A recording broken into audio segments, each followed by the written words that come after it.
can't tell everybody everything. Some of y'all talk too much. Look at your neighbor and say, are you one of those that talk too much?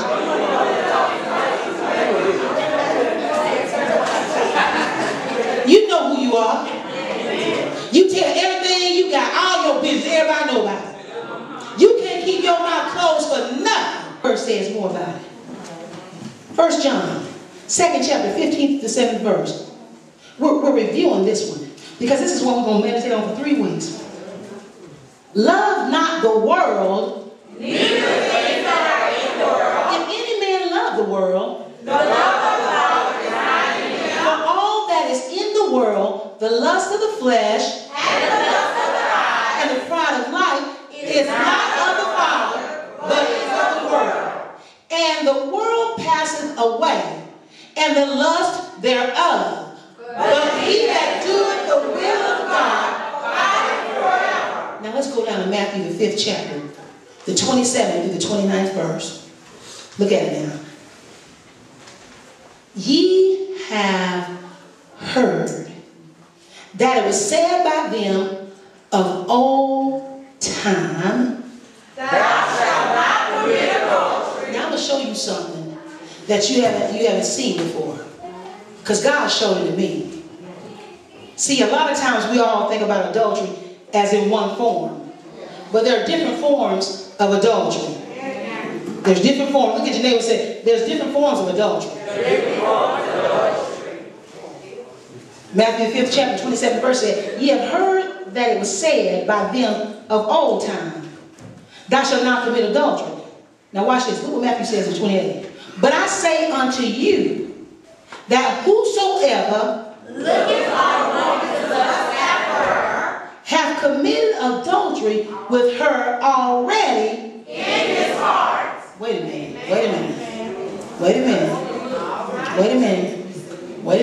See, I'm going to break it all the way down. now. We've already been told you shouldn't commit adultery. But the Bible here is telling us. Now look at it. It's talking about the eyes here. It says, but I say unto you.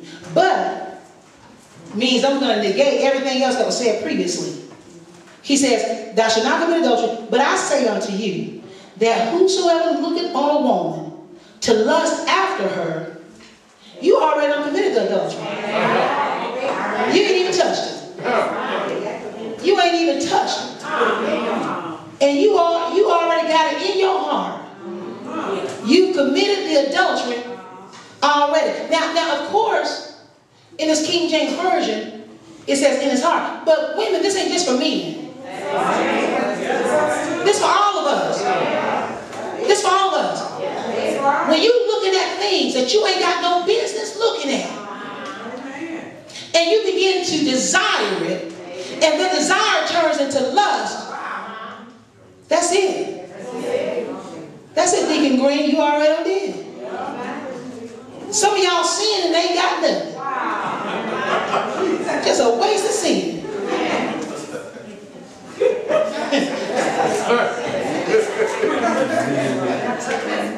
You hear Adam? So just looking and lusting. God still charging you with the sin. I heard one preacher say one time, well, you might really go and do it. I ain't telling you to go and do it. Just repent and move on. Thank you, Mother Clark. What you got to understand is you committing adultery. What is adultery? Adultery is having a relationship with someone other than your spouse. Now, some of y'all committing church adultery. Can I break it down? You married to Davis Hill, but you laying with everybody else. Just cheating on Davis Hill.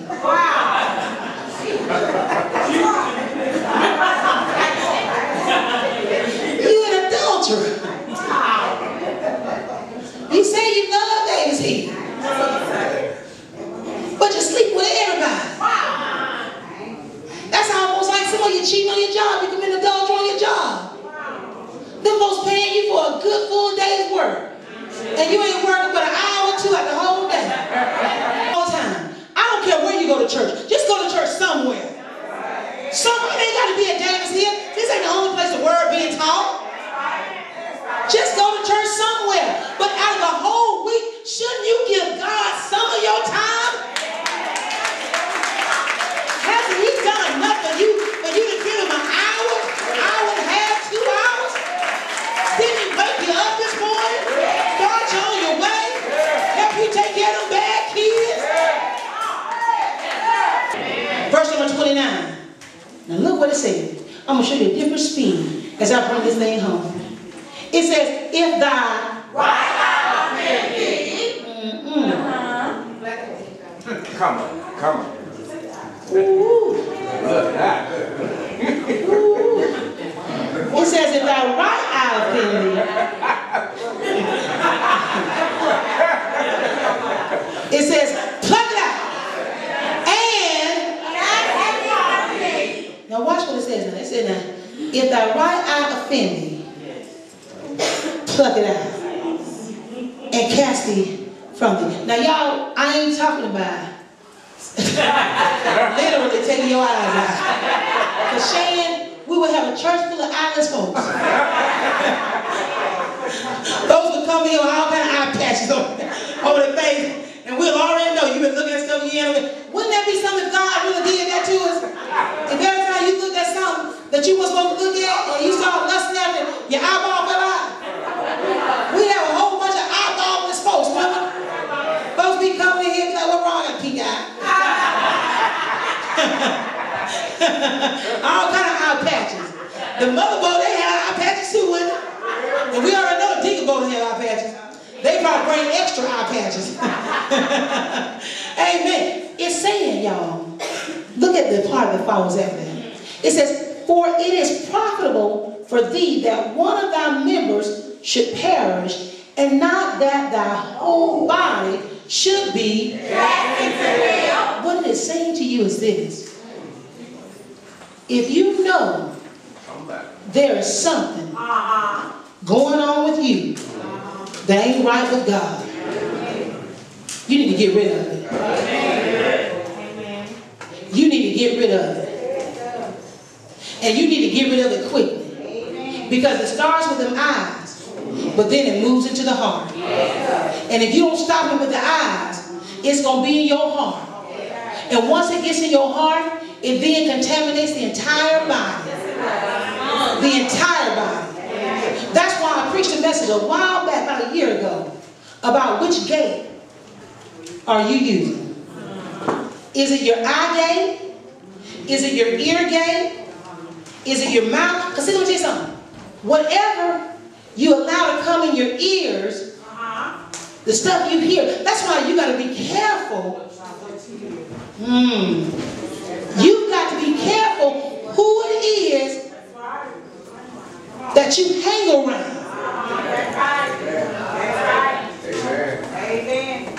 Y'all got to be careful that you don't hang around folks that talk too much. Because when people talk a lot, even if you say you ain't paying no attention, that ain't true, y'all. When folks constantly whispering stuff in your ear that you shouldn't hear, you start thinking about that stuff. Right now and there, we got these folks that are looking at folks the wrong way. Not because they did anything to you, but because somebody told you something about them. I know it's true. I've done it before myself. Didn't know nothing about the person.